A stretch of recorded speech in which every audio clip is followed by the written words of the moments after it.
ونصلي ومحياي ومماتي لله رب العالمين صدق الله العظيم। আজকের এই মতদিবস সভায় সম্মানিত সভাপতি, মঞ্চে উপবিষ্ট সম্মানিত ওলামায়ে কেরাম, আমার সামনে উপবিষ্ট আমার সম্মানিত মুরব্বিয়ানে কেরাম এবং সুযোজন যুবক ভাইরা, আসসালামু আলাইকুম ওয়া রাহমাতুল্লাহ। আমি আলোচনা খুব একেবারে সংক্ষিপ্ত করবো, কারণ এখন সময়টা আসলে খাবারের সময় অতিক্রম হয়ে যাচ্ছে।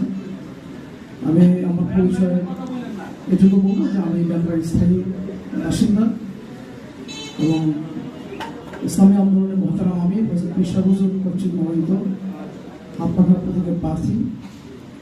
ঢাকা দক্ষিণ সিটি কর্পোরেশন ৭০ নম্বর ওয়ার্ডে আমি এখানে নির্বাচিত কাউন্সিলর এবং আমরা স্রোতের বিপরীতে থেকে সেই সময় রাষ্ট্রযন্ত্র এবং প্রশাসন যন্ত্রের মোকাবেলায় আমরা জনগণের ভোটে আল্লাহ রাব্বুল আলামিনের অশেষ